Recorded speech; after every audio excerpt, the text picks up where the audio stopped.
Hello, everybody. Hola todos. Hui allemaal.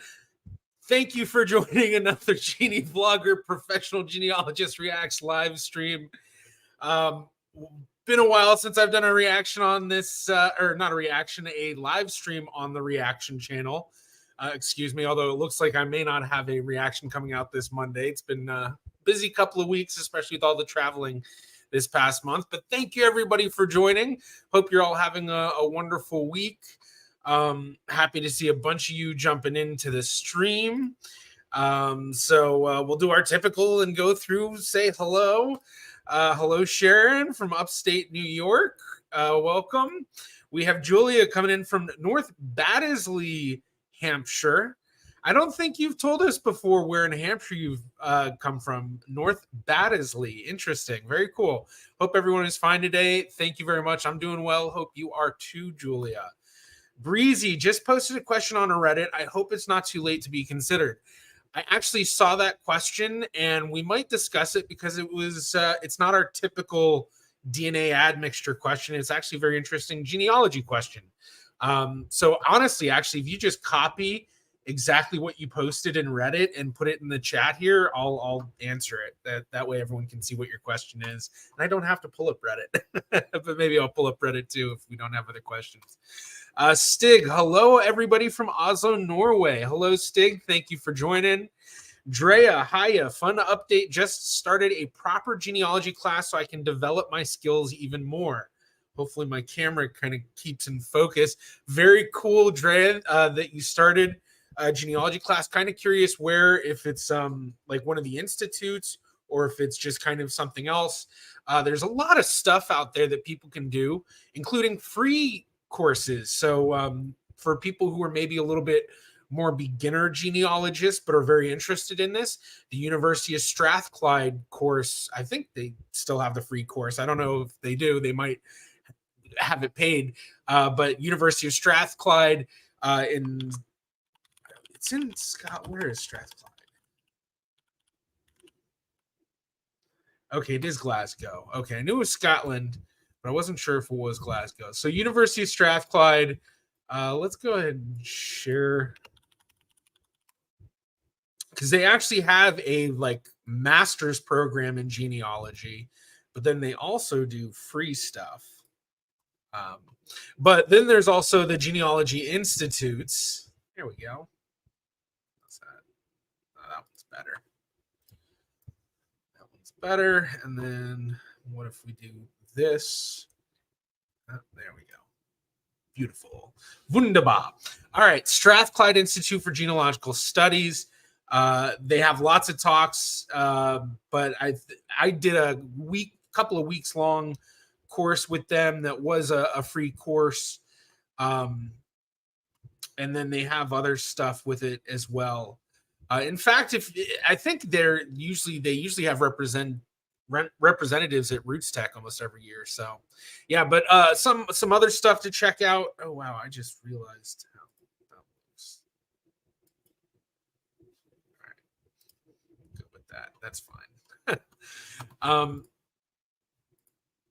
Actually, let's do this. Sorry, I want to give people the largest view they can of the screen. There we go. That's good. Yes. Update.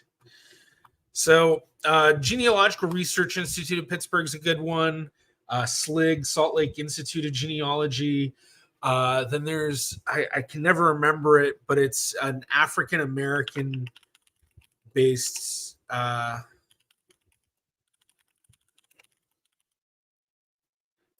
okay, yeah, the Midwest African American Genealogy Institute, MAAGI. So those are kind of like the three big institutes, at least that I know about. So, oh, you're doing yours through the Boston University, hoping to go through their certificate program and see where things go from there. Very cool. Yeah, Boston's one of the few places that actually has a certificate program. All right, Destruction Cat. Hello from Croatia. Hello, Destruction Cat. Welcome. It's always good to have some Balkan representation in the chat. Nick Broekema. Hello, iedereen. Groeten vanuit Groningen, Nederland. Welcome. Always good to have you. Huchathet. Karma Gal, hello from Nebraska. Hello, Karma. Thank you for joining. Breezy, hello from Oregon. All right, cool. Hello, Breezy. No Work Girl, hello from Canada. Hello. Enabled Disabled, hello from Stockholm. Hello, Enabled Disabled. I saw your video. Didn't do a reaction to it, obviously, but I saw it, so I just wanted to give it a shout out. People should go check it out. Interesting video about some I think it was Swedish ancestry, but it was like a mixture of stuff. Or I think there was a question. It was a very interesting video. Tsorum, hello from Coleraine and I. Oh, I'm usually good with Northern Ireland. Is it Northern Ireland? Yeah, Northern Ireland. Okay. Cool. Hello. Welcome. Thank you for joining.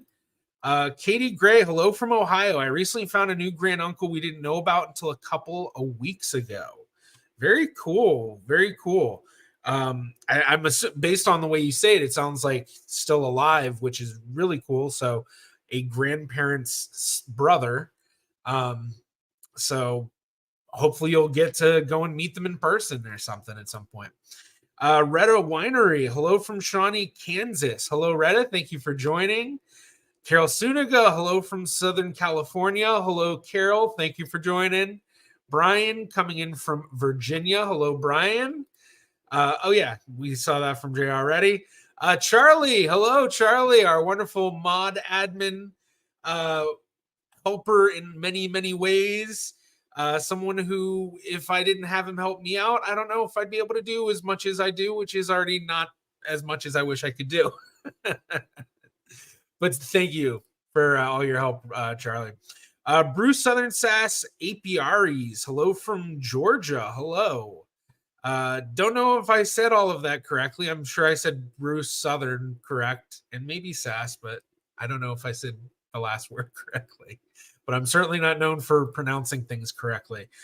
Dubois, you said Huchahed. Yeah. Hey, ik spreek een beetje Nederlands. But heel een beetje.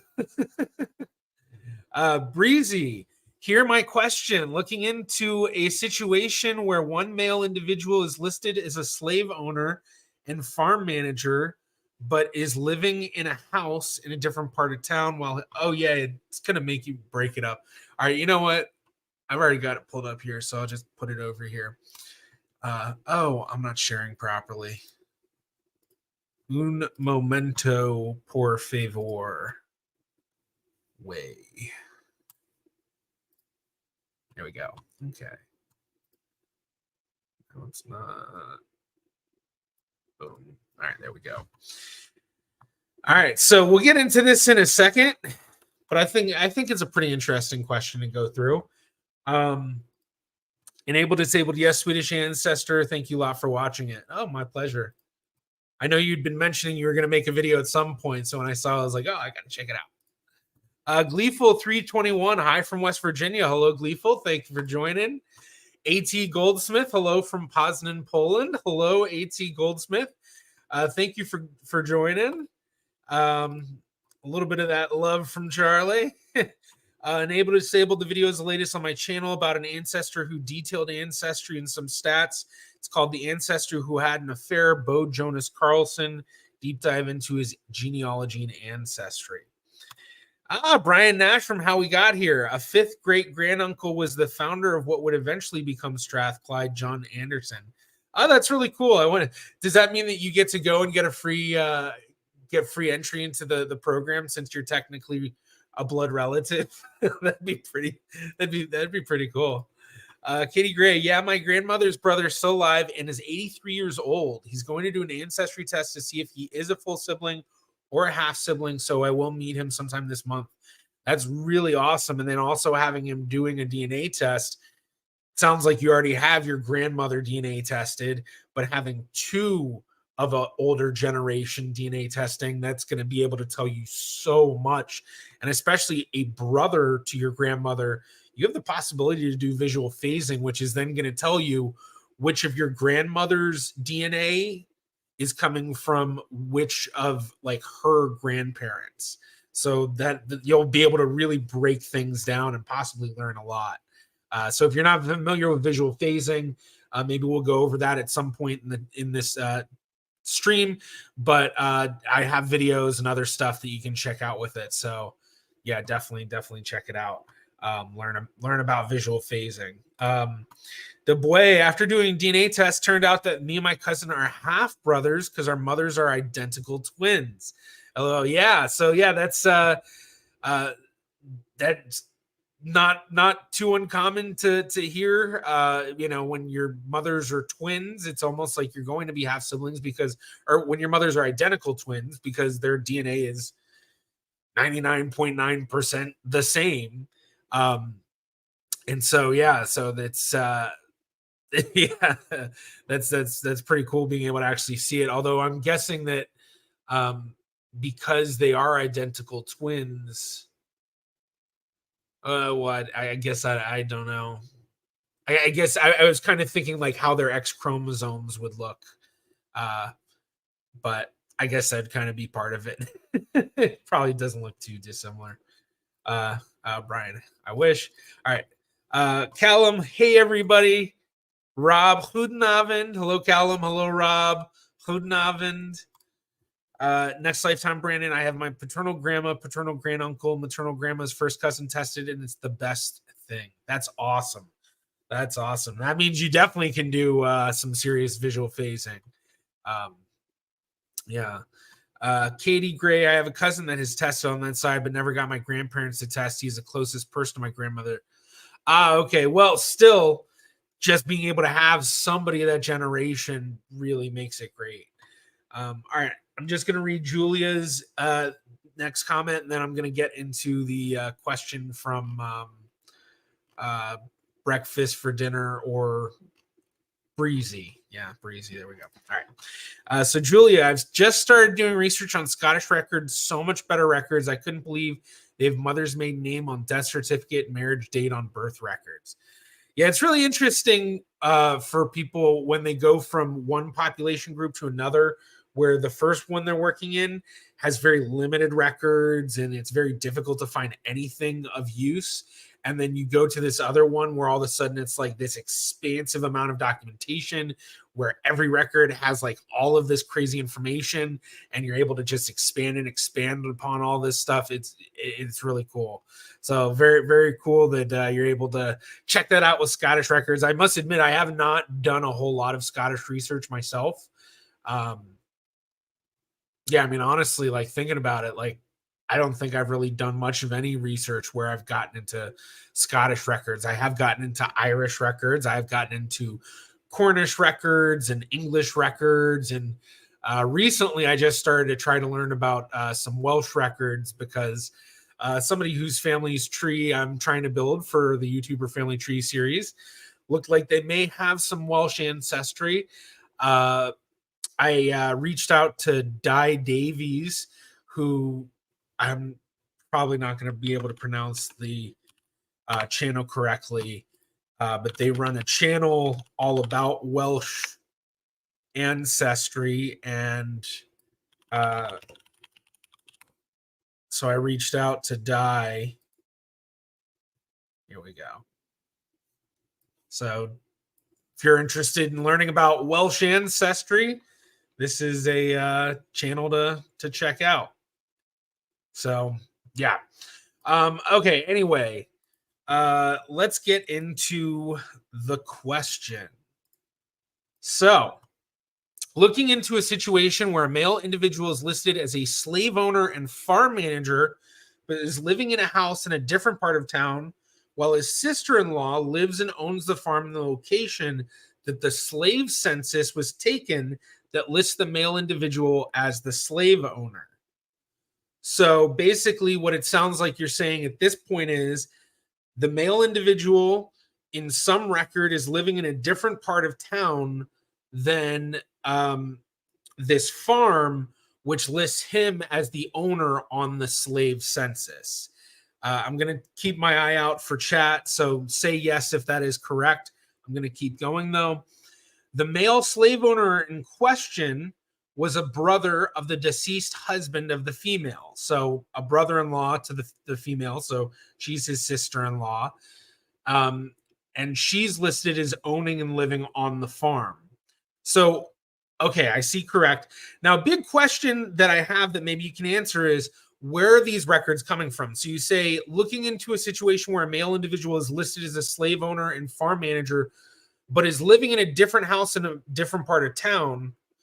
What record is telling you that he's living in a different part of town? Is that like the regular part of the census, like the general population census, and then the slave census, his name is for this other address? Let me know if that's correct, but also clarify what the record is that you're using. And then the male slave owner in question was a brother of the deceased husband of the female, listed as owning and living on the farm. What record is saying that she's owning and living on the farm? Is that also just a census record? I see the yes exactly, so I'm guessing I'm on to it all. And then from this gathered info, is it possible the male managed the slaves and farm for his sister-in-law, owned it, and lived on the property, all happening pre-Civil War Alabama, if that helps? I'm going to keep my eye out for some of your response, but the first thing that I would say with this is that to really, I think, get a much better idea of what's going on, you're going to need to find a lot of other records, because census records, there can be all sorts of stuff going on. Some of the stuff to consider is, I see, okay, general census for location of his home, general census and purchase records for sister-in-law. Also non-population census for the slave ownership, right? Okay, purchase records for sister-in-law. What do you mean by that? Are those deeds, property deeds, or like notarial records of purchases or something like that? But basically, with this, just talking about the census part of things, with the census, there could be all sorts of things going on. One of those that I think of in my mind is, if the family possibly owned multiple properties, when the enumerator went to the property, it may just be listed as who was there when they went to the property. Granted, they're often asking who's living here now or something else. So basically, seeing him in two spots would kind of fit that bill a bit better. But even so, something to kind of consider of, did they just, was the man living, not necessarily living at the other property, but that was one of the other properties the family owned, and that he was just there for whatever reason when the enumerator came around. But I think the biggest thing here is trying to find property deeds, because number one, that's going to be able to tell you who owned what, because the census is just based on what people say. They ask the people there, the people tell them, and that's what they record. So people lie all the time, obviously. People are obviously very wary of the government, and it's not uncommon to see people, kind of say little white lies here and there on the census, or sometimes even, they just ask people who didn't know the full story, because maybe the family wasn't there at the time and they asked the neighbors, or, there's a lot of various issues that you can find with the census record. I think the most interesting thing to think about with the census record is the fact that enumerators can even lie. And that's something that has been found. Genealogist Tammy Hepps, who runs, I think it's called Homestead Hebrews.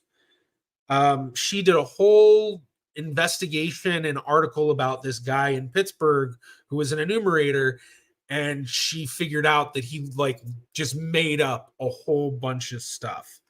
Let's see if I can pull it up. Yeah, when Henry Silverstein got cold. So just an example of how census records can very, very be incorrect.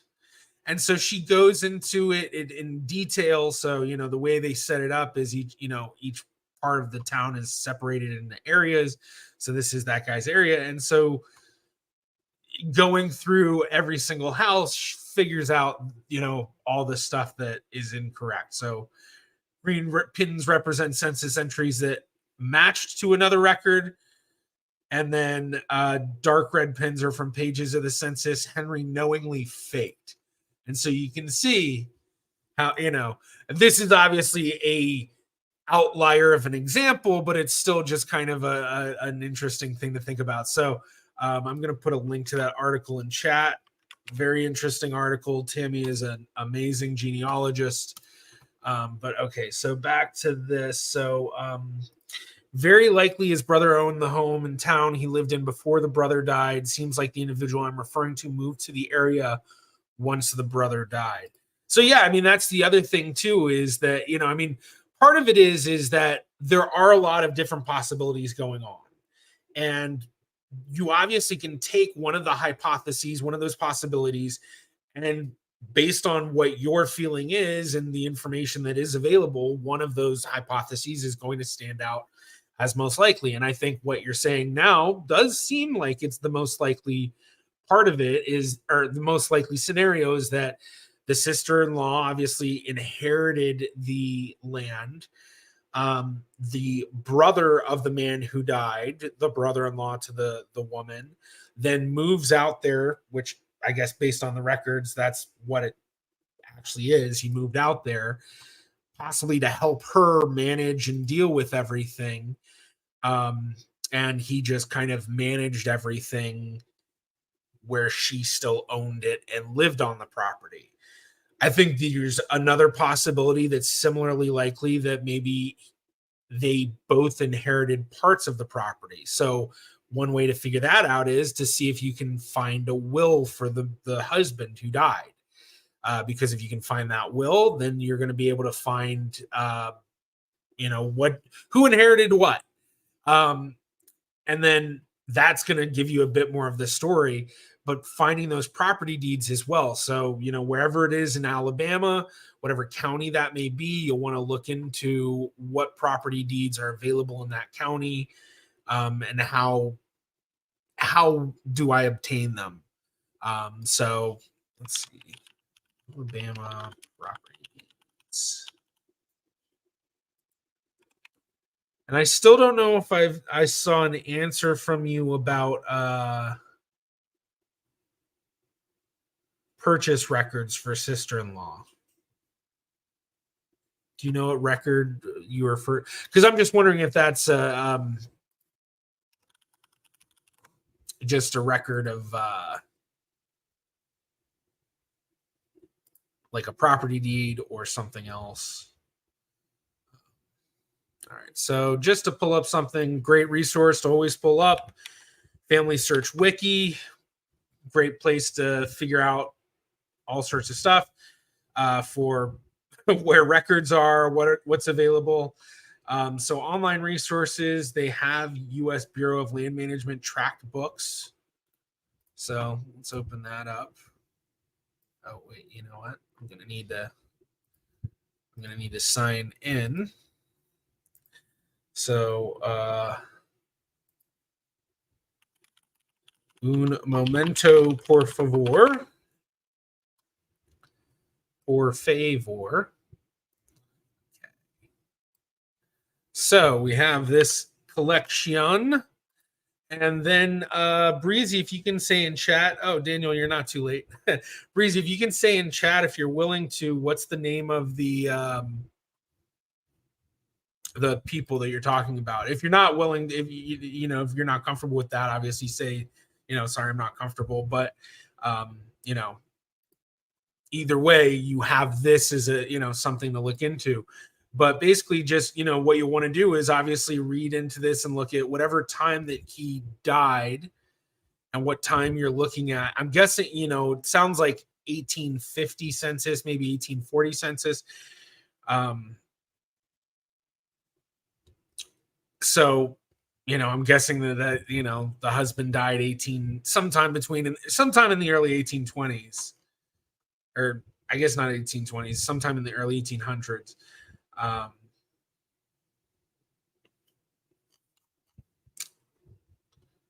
of like jumping all around.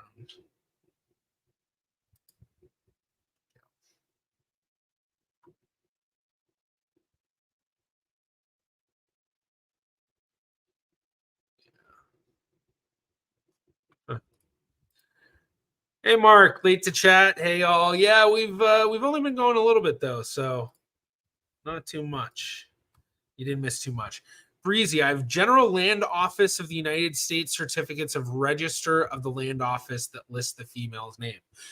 Okay, so that's a very specific record. General Land Office of the United States certificates of register of the land office. I'm not familiar with that myself. Let's look into that.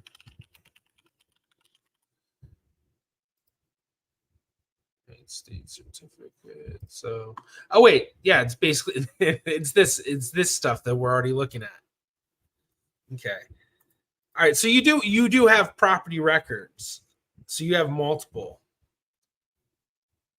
homestead and cash entry patents. So yeah, I mean, if you have all of the items that say she owns it, then that certainly makes sense.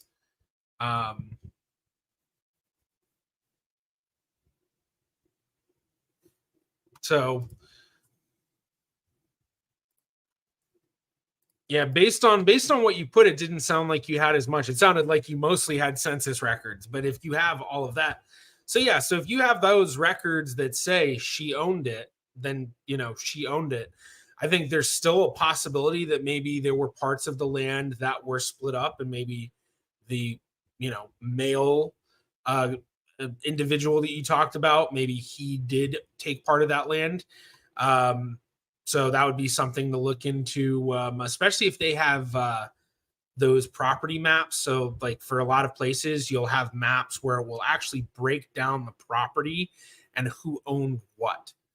So when I did my video for Joseph Hall Patton, let's see if I can pull that up, going into his Patton ancestor in Texas, I actually used the property deeds to help figure out this family.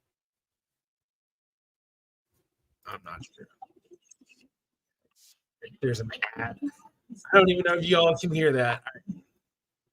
So this video, Pawn Star Experts, Texas and Civil War History. So I looked into the Patton side for Joseph Hall Patton. So basically through his father, Mark Hall Patton, the Beard of Knowledge. And so when I did that, we went through the property deeds to kind of figure that stuff out. So like here's like so like Texas has great land grant database. So you can see all the like land grants and property deeds and things like that. And so I use that to figure things out. But in that, let's see if we can find it. They lived in Leon, Texas. Here we go. And so this is one of those maps where literally. So this is S. Patton, the person we're looking for. So can't remember what the name of that type of record's called. So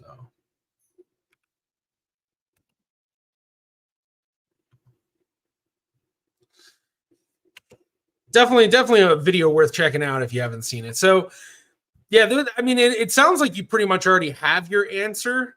It sounds like you have a lot more than just the census records, which is what I thought you had at first. So basically everything I was going to say, like, oh, well, you should look at this, sounds like you already have all that kind of stuff. And even more than that, because like I didn't even realize, I mean, I knew that the homestead stuff it wasn't all just like the typical places people think. But I didn't realize like Alabama was one. So interesting. All right. Oh, I see Duran Childs. Thank you very much for the $5. Hey, if I want to find out who my grandmother's father is, how should I start? My grandmother's mom never told her who her dad was. Okay, well, there's a few ways that you can start. And it will also depend on where your family's from. So the first thing that you can look into is if you can obtain a birth certificate for your grandmother. Now, you may already have a birth certificate and it may not list the father, or see if you already do have the birth certificate. Maybe you do and then it lists the father. But looking for that birth certificate, the name may be on there. Um, the next best thing, or I guess even technically a better thing, is doing DNA testing. So being that it's a grandparent, if you do a DNA test, you could possibly figure it out. It'll be a little bit harder. But if you can get your parents or your grandmother to test, so I don't know which grandmother this is through, but if it's your mom's mom, then have your mom do DNA test. But even better, if your grandmother can test, have her do a DNA test, and then learning how to do genetic genealogy to figure that out. So this is what's known as adoptive research. I used to do this all the time as a search angel, where search angels are people that volunteer to help people who are dealing with situations like this. So that's another option you can take too, is looking into search angels. So I used to be I guess technically I still am part of searchangels.org. So this is a website that is literally dedicated for people to find search angels to help them identify unknown roots. So this is something that you could go down the path. Now, I don't know how things are now. It used to be that sometimes it would take a while for people to have their cases picked up.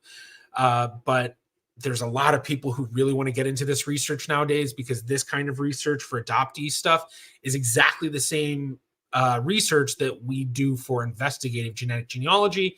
So all the people who want to get into IgG are doing search engine work, because that's literally what all IgG practitioners had already spent years doing before they joined IgG, for the most part.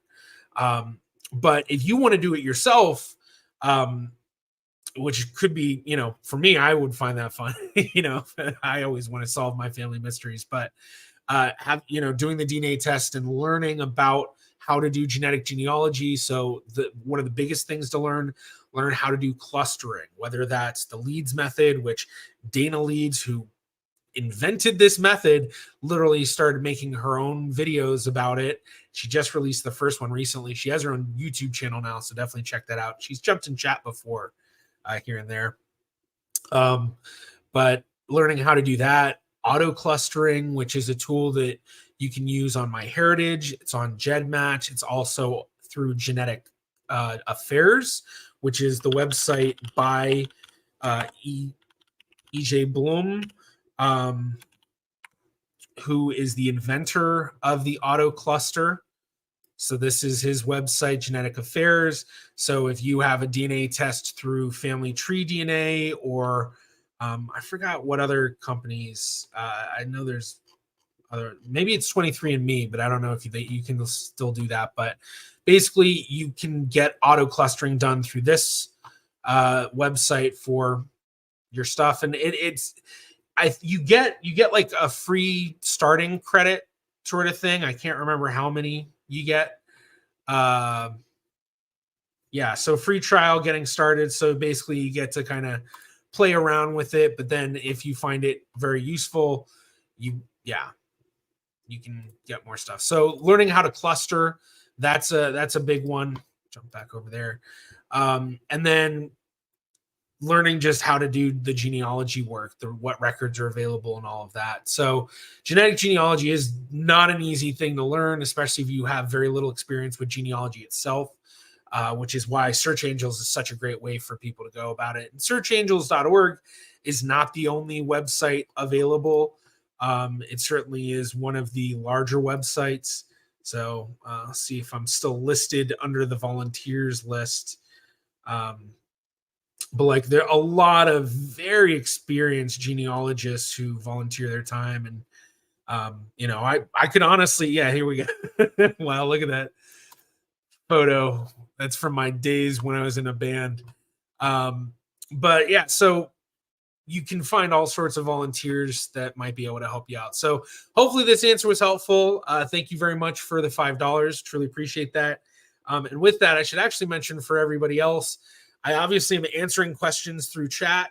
I can't guarantee I'll answer all questions through chat because sometimes I just miss stuff. But if you do a super sticker sort of thing like what Duran did here, I guarantee I will answer those. A big part of it being that it kind of stars it and puts it at the top of the chat. So it's not easy to miss. But obviously, if you don't want to pay anything, just keep asking the question until I answer it. But I can't guarantee that I will answer all questions. So, all right. Either way, thank you very much, Duran, for that. Let's keep going. So Breezy added a bit here. The other interesting thing is it almost seems like she kept adding land or something. I'm not sure. General Land Office records from 1851, 1858, and 1860. I may not be understanding that correctly. Yeah, I mean, I'm not an expert on land records and things like that. I certainly have experience with it, so I know stuff, but I'm like not knowledgeable enough to kind of just say right off the bat of like what those may be. Could be her buying land, could also be her selling land, could also be possibly leasing land.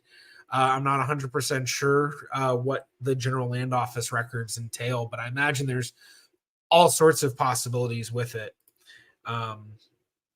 But yes, it does sound like you are on the right track. And it sounds like you're mosquito or fly flying around. Sounds like you're on the right track, and you've already got a lot of the records that seem to be pointing to the answer that you're hypothesizing. Gazillion PT, hola, good evening, welcome. Thank you for joining. Dan Edwards, auto clustering sounds good until your clusters themselves don't have public trees of any depth. Yeah, but that's a difficulty too, just in matching in general, I feel like, but that's a skill that a lot of genealogists need to learn, is how to overcome that issue of matches not having trees. And there are a lot of techniques that are out there to do that. It's still possible that you can have a lot where you just can't figure it out. But yeah, I mean, that is definitely, I think that's one of the most difficult things to deal with in genetic genealogy sometimes, just because it's like staring you in the face. Like, that if you just had that information from that person, it could be the key to everything.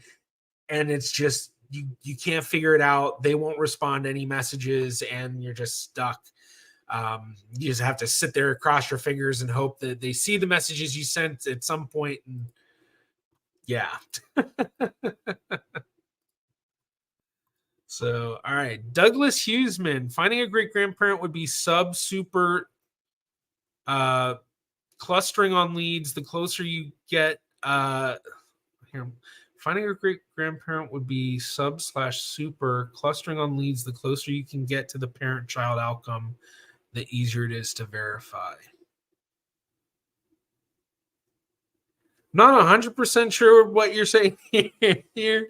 Not sure if maybe there's a comma or something that would help with this. But yeah, I mean, leads method is much easier to use for the closer relationships.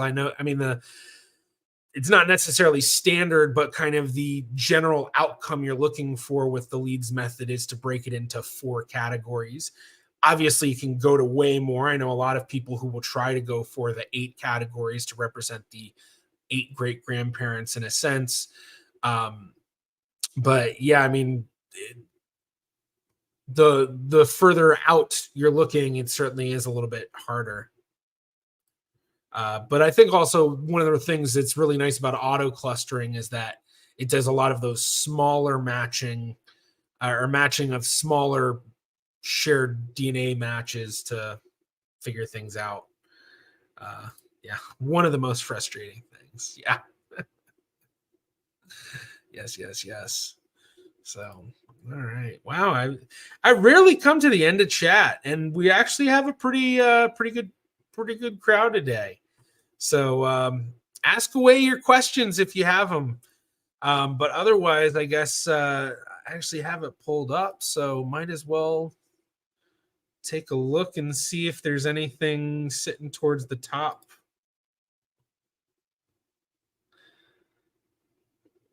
Oh yeah, I think that was something I looked into a while back. Okay, precision accuracy. Did I answer this? I don't know. Let's talk about it, because precision accuracy, very important. All right. I was watching the latest live stream, and I noticed that the upcoming update to my heritage's ethnicity results was discussed. Jarrett even mentioned a bit about precision and accuracy. It reminded me of the keynote speech of the MyHeritage founder, Gilad Jaffet, where he showed a diagram about precision and accuracy. While I do understand the concept, it still somewhat confuses me. So let's take a look at this. Yeah. So they giving their precision and accuracy, but it looks like they're doing it as a graph with precision and precision. Oh, okay. V2 versus V.95. Okay.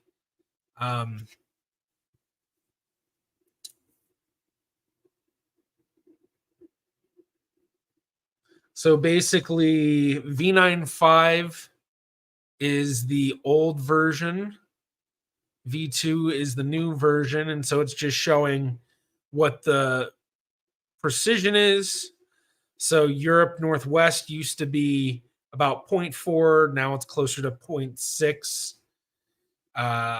So Polynesian went down because with version 0.095, it was at 10. Version 2.0, it's so I mean basically that's what it looks like this is saying. I don't know if that, but like basically, 0.95, this is how well it was, and then with version 2 how well it was. So like Italian improved greatly. So basically everything down over here improved greatly. Italian, Irish, Welsh, Scottish, Balkan, Asian, West, Greek, like all of these Middle Eastern got a lot better. So basically everything that's kind of above this line, it seems, that got better. Everything that's below this line, it didn't really get better or it got worse. So Asia South, I guess that is that. Yeah. So that seems like that's what that's saying. All right. I'm from the Philippines, and based on the diagram, it seems like my heritage is a pretty good precision on my ethnicity. From what I understand, my heritage is confident in identifying Filipinos or Austronesians among their clients. However, Filipino_Indonesia ethnicity seems to have a mid-confidence in the recall aspect. What does this mean exactly? How is it possible to have a high precision but a mid-recall? So Philippines, Indonesia, I can't tell which dot that's supposed to be.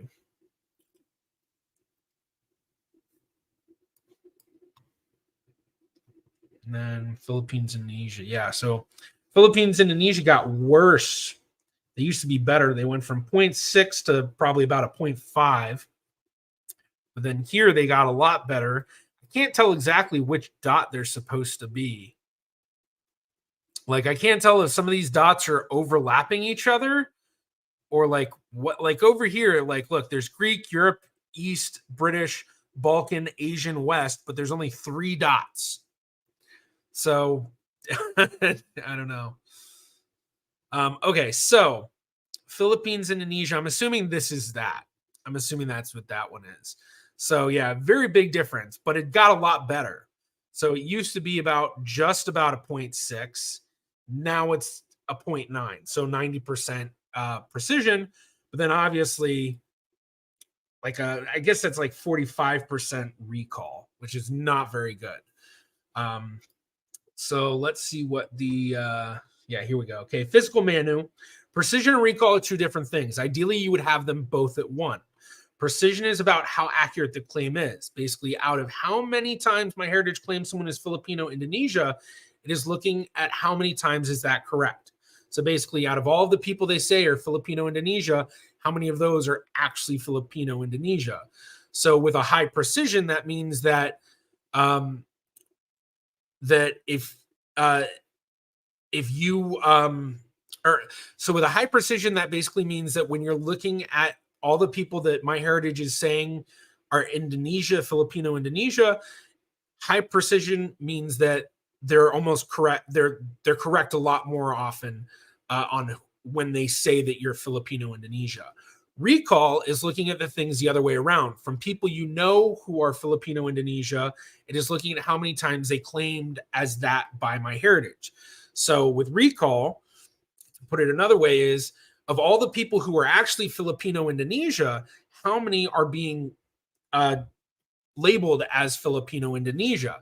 So they may have a really high precision, meaning that they're really, when they say someone's Filipino Indonesia, they are correct. But low recall means that they're not really good at actually figuring out of everybody, or they miss a lot of people who are Filipino Indonesia. Hopefully all of that makes sense. Yeah, this probably is the diagram I use all the time. Oh, no, something like that.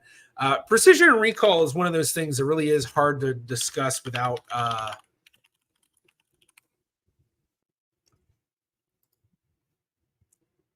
graph. Okay, so here we go. So we have precision. How many retrieved items are relevant? So basically, out of all of the people that they say are Filipino, how many are truly Filipino? And then recall, out of everybody who should be labeled Filipino, how many were labeled Filipino? So hopefully describing it in these multiple ways helped explain that. Very interesting to see this graph, though, because it actually does. This is the thing that I talk about a lot when it comes to my heritage, is that because they are one of the ones that people dislike the most for the admixtures, it really hurts them that there is not a white paper they've released that gives this information. And precision and recall is just one part of it. It's a very useful part for genealogists to figure out how likely is this admixture actually, what is it actually telling me? But there's a lot of other stuff that goes into it. And so not having that white paper and having a lot of people not, basically thinking that their admixture is very low grade, it puts a lot more into question, because they're basically not giving us the answers on how did you come to this conclusion. So having something like this actually is giving us a good idea of, what's going on. Because like a lot of these, I was very curious about how they were with their precision and recall. And I'm actually kind of surprised how some of these are with their precision and recall. Like they're a lot higher than I would have expected. So like a lot of the Jewish ones too, knowing a lot of the difficulties and especially how crazy some of these results are for various people with different Jewish backgrounds, Sephardi, Ashkenazi, mixture Sephardi, Ashkenazi, and they all seem to be within the high 90 percentiles. In the newest one, granted, the older one, it looks like they're a little bit lower, more in the 80 and 70 percentiles, but still pretty high up there. I would have expected them, honestly, to be more 50-40%. Now over here, it certainly makes sense. Like recall, Ethiopian Jewish.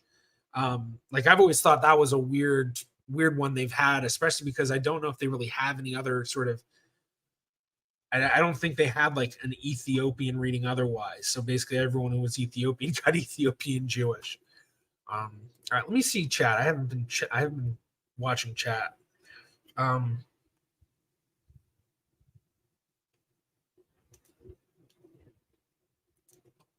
Okay. Sorry, I'm seeing. I definitely missed a lot in everything I was just talking about. A lot of questions. Yeah, Cal, my heritage results are not great at all. I mean, it's the one that I hear more than any other of people complaining about it. And that's one of the reasons why I'm really hopeful that with their new update, it's going to be really good. And I'm glad that they're putting so much time and effort into it, and that after they got feedback from the first rollout, they're really working hard at it. So we'll see how things go. So I'm guessing we'll maybe see this is version 2.0 from when they announced it at Roots Tech. So I'm guessing the newer update we'll see will probably be like version 2.1 or 2.2 or 2. 2 point something, 2.95.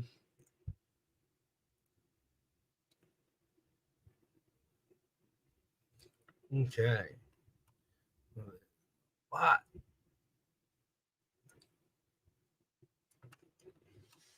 Okay. So I feel like I answered the precision and recall stuff. So if people have questions about it, I'll keep my eye out for it. I'll keep this up just because it's interesting for now. But I think I'm going to try to answer some of these questions. There we go. Let's have it where you can actually see the graphs. We don't need to see Galad that much. Jeez. All right. So let's see.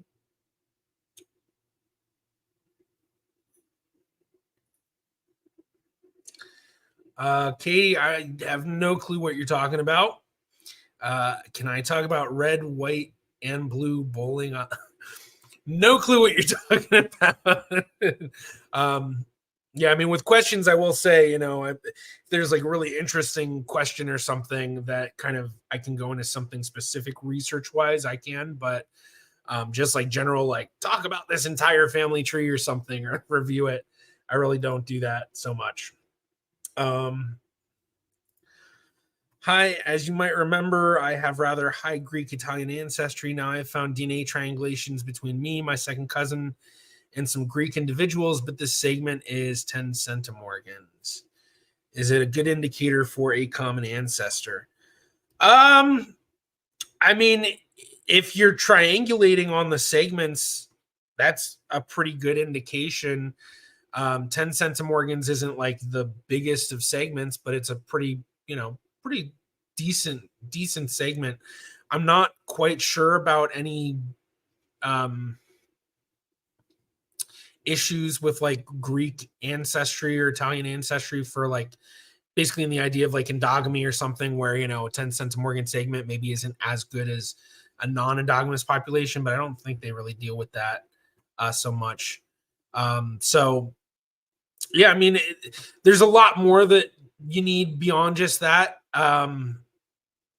You're talking about I found DNA triangulations between me, but this segment is 10 centimorgans. So, if there is it just that's the largest segment, or is it just that it's only a 10 centimorgan segment that you all three share and none of you share any more than that or something, but I mean, it certainly is a good indication that if it's you and your second cousin and then multiple Greek individuals, it sounds like basically multiple people matching on one segment, but all of these different people you're matching at larger total amounts.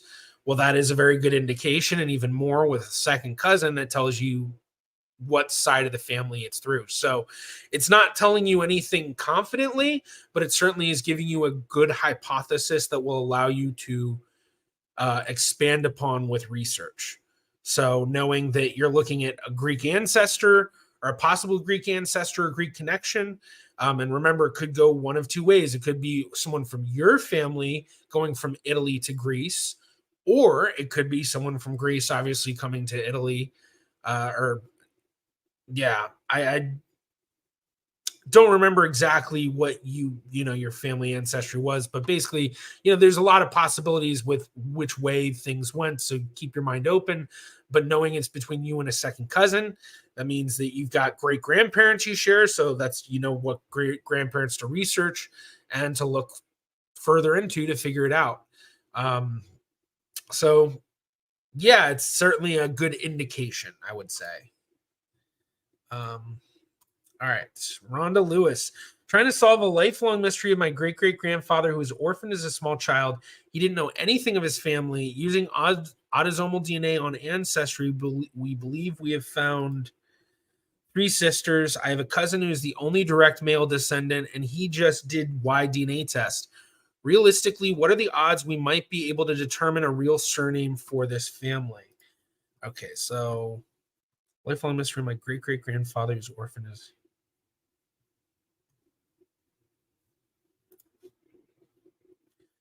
You say 3, we believe we've found 3 sisters, so 3 sisters of his through DNA matches, or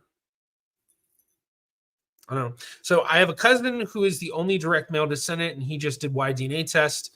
I think that's the most important part of the question. So how realistic it determine a real surname? I honestly am not sure. I mean, I don't know any actual statistics. For me, in my experience, it's been kind of 50-50. I've done a lot of Y-DNA testing to discover surnames, and it feels like half the time it's just a hodgepodge of various surnames, and there's nothing really definitive that you can find. And then the other 50% of the time, there's a very obvious surname that repeats over and over. And while that may not necessarily be an indication of what the actual surname was for your branch, because maybe it's just, that surname was, changed on your branch hundreds of years ago or something, but still it's a good indication of what could be there. So I don't know exact odds. 50-50, I guess, is a good way to say it. Although that's not any sort of scientific odds, but it certainly is a realistic possibility. And even better if you've done a big Y DNA test. That's going to really give you a lot of good information that may be able to help you, at the very least, even if you don't identify the actual surname, you might be able to find close enough connections through that paternal line that it's just a matter of kind of building out the family. And sometimes you can find family members who've changed their names and things like that. So it's certainly, it's a lot better to do that and have the possibility of what could be than to not do it and always wonder. All right. Let's see how far up we get. All right. So yeah, let's see.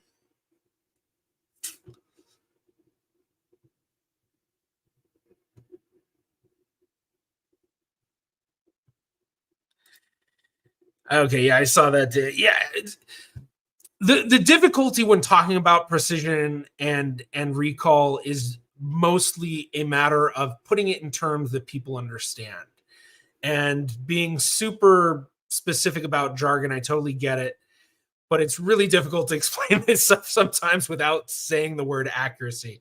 And it's something that, even in the videos I've done where I've talked about precision and recall, I always try to not use the term accuracy because it's a different statistical measurement. So yeah, I get where you're coming from, but yeah, it's the fun of walking the tightrope of trying to be educational and understandable for people who may not know, but also, it's kind of like the same thing with that recent reaction I did where the title of the video was "You Don't Descend from All of Your Ancestors." And I had some people that were really angry about that title because, well, that's not exactly true. And it's like, yeah, the title is purposely misleading, kind of to get people to click. But if you watch the actual video, it's saying exactly what they're saying.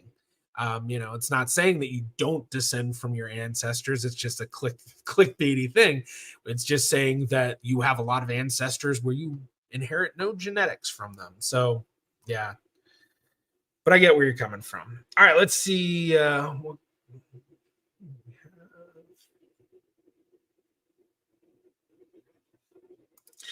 Mark Davis just ran the auto cluster report on MyHeritage Tools. Very cool. Thanks for the tip. Yeah, my pleasure. One thing I should mention is if you try the auto cluster on GEDmatch, granted, it's going to be a different database, so different people that will be in the clustering. But with GEDmatch, you can use the endogamy auto cluster, which is tier 1 tool, so you have to have tier 1. But that allows you to manipulate a lot more parts of the auto cluster than with just the regular one. It was designed obviously to help for people with endogamy, but it's also very helpful for people without endogamy because it does allow you to manipulate stuff so much. All right. I was going to say Mompulsive, Mom plus 5. Okay. How can I find a possible 4 times great grandmother was adopted in 1901 since no birth record in Bronx, New York? Okay, well, possible 4 times great grandmother, that's a difficult one. Born in 1901. Oh, wait, no, was adopted in 1901. So don't know how old she is, but I'm assuming obviously probably born late 1880s at the latest. Or earliest, I guess I would say. But 4 times great grandma, I mean, that if that's the case, it sounds like there's been a lot of very short generations in the family, which, if that means that you have a lot of older generation family members alive.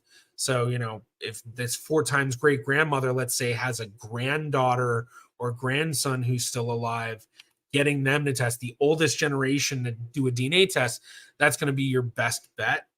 I don't know the New York records super well. There are New York indexes, like Reclaim the Records. That was one of the things that they were working on, was the New York State Death Index.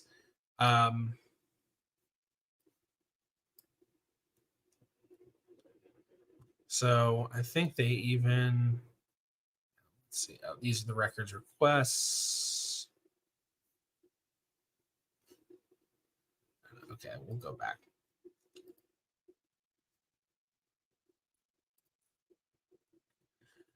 But if you go through their website and read all of it, I'm pretty sure they have it somewhere. Okay, that's outside of New York City. So, but still, just look into what might be available. See if there may be a birth record that you can find. It sounds like you've already looked into trying to find a birth record, and I don't know what the availability is throughout New York, but I wouldn't be surprised if there are boroughs like the Bronx where it's not available.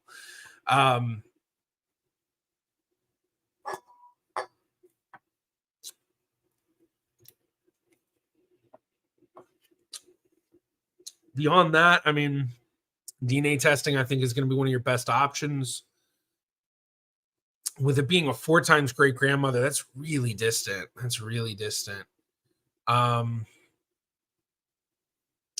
So yeah, I mean, that really is your best option, I think, is DNA. Keep working on the paper trail. There's always a possibility you might be able to find something. But yeah, I'm not 100% sure. Now, New York did recently change their laws. Recently, I guess that's been about 5-6 years now. But they changed their laws where it used to be that you couldn't order the original birth certificate. Now you can. So yeah. So I don't know. Hopefully that was helpful. I'm sure others, I see some others kind of asking questions and helping in chat. So if anyone knows better about New York birth records and things like that, certainly let you talk about it. I think, one of the things with genealogy that I find really interesting is the fact that you really find out how much history there is all around the world in terms of regional histories and local histories. And it's always mind-blowing to me how often I'll learn about all of these various things, and then I go to try to, I'll do a video like okay, a reaction video I did recently, the one where it was all in Turkish.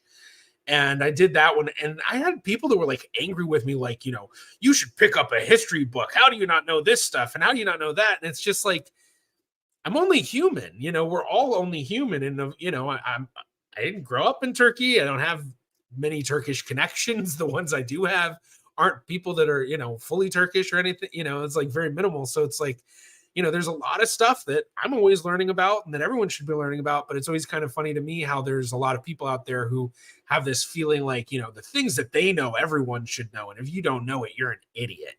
And it's just, I just find that kind of stuff funny. But it's just especially in genealogy with all these record sets and all of that, you could be a professional genealogist like myself, and there could be major record collections that you just haven't worked in that much. And a lot of us do end up working in all sorts of record sets, but a lot of us will work in maybe one type of record set for 1 or 2 cases or something.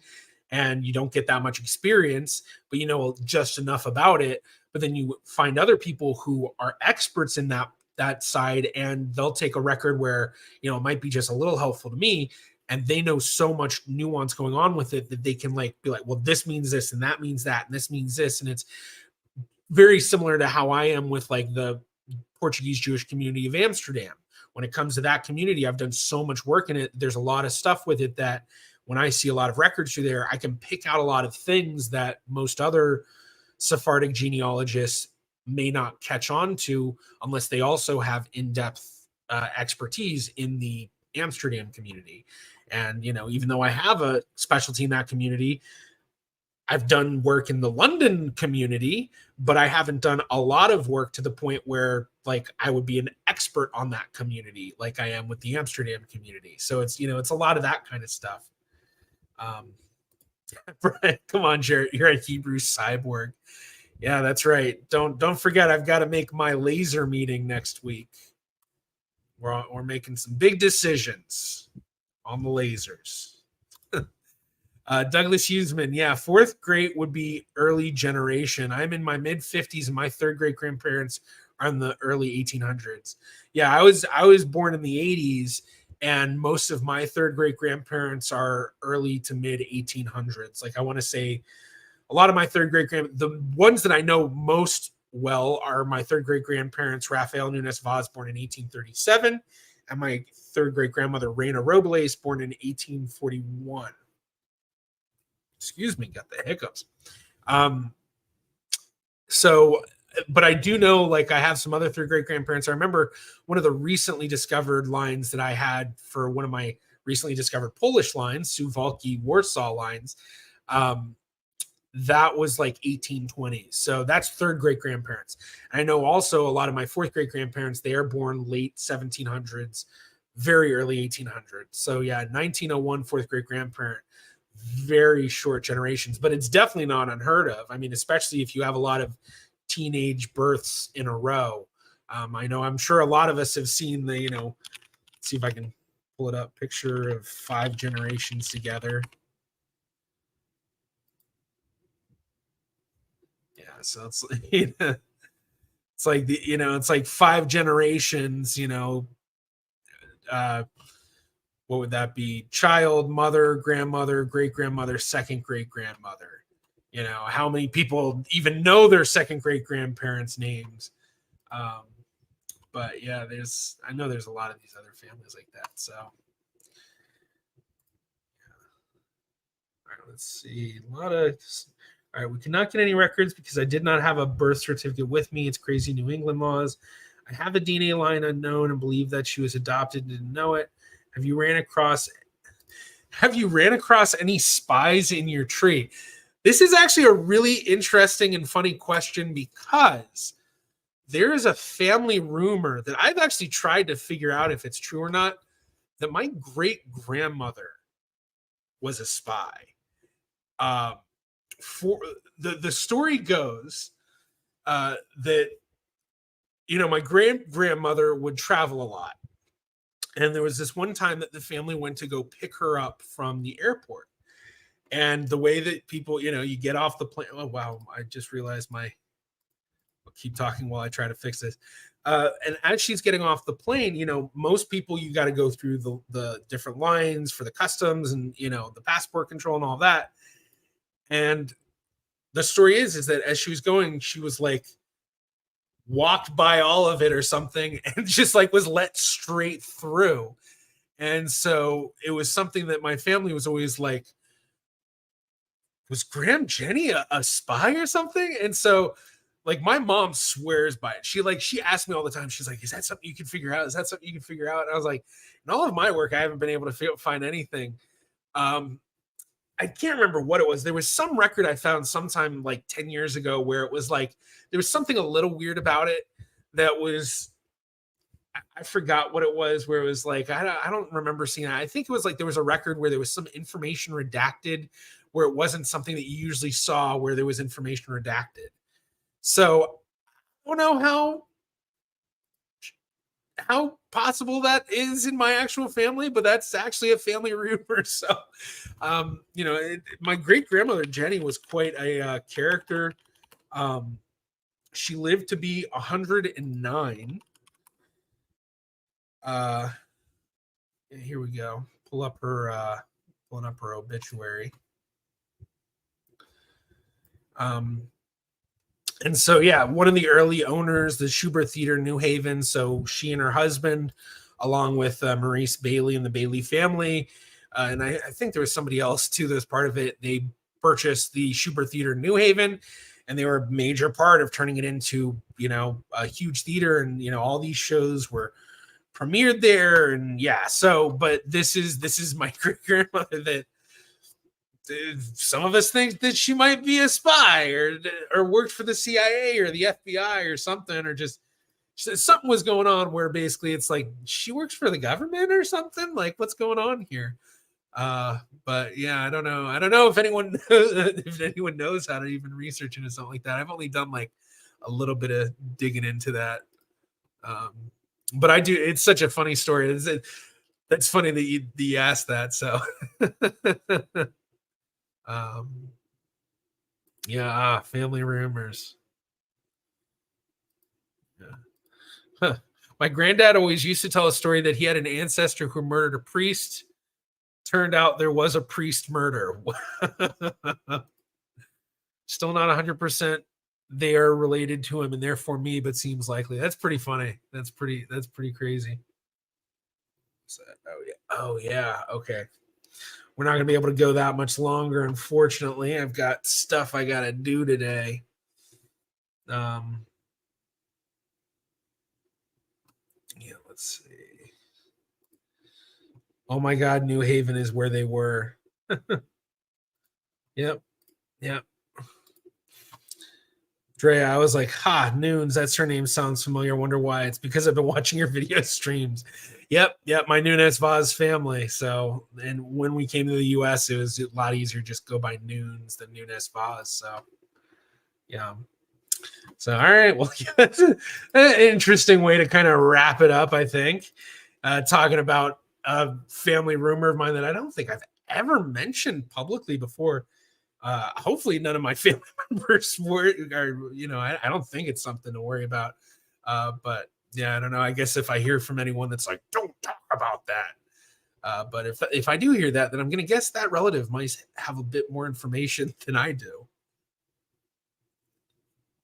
But no say way, no say. Katie Gray, you'd probably need to file a FOIA request. I have a family story that my third time's great-grandfather committed unaliving, but can find no record and no grave. Interesting. Yeah, I guess I could do a FOIA request. I'm very good friends with people who specialize in FOIA requests. So, I may need to hit up Alec Ferretti and have him help me out, because actually, for the research I did to Max Miller's family, we actually did FOIA requests for some of those records.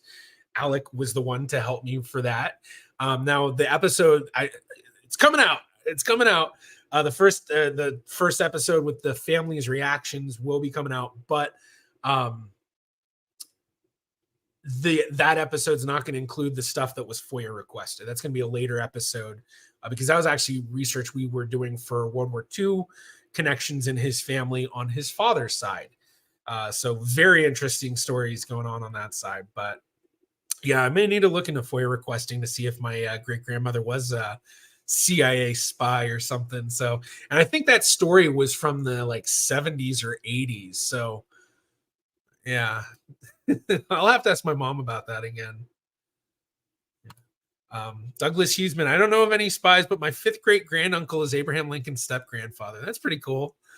Because didn't Abraham Lincoln's wasn't his stepmother really good to him, and she was the one that gave him a ton of books and all that kind of stuff. He really loved his stepmother. I can't remember exactly, but if I remember correctly, that's what I remember, was that he liked his stepmother a lot.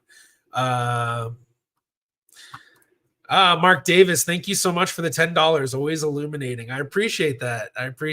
Yeah, I guess it is very illuminating to be like, hey, I might have a spy in my ancestry.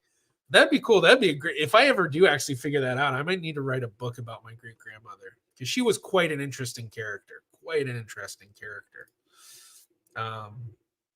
But yeah, thank you again, Mark, for that. Viva la Z. Hey, hello. Thank you for joining. Unfortunately, I think we're going to be wrapping up here soon, but thank you for joining. Always wonderful to have you join.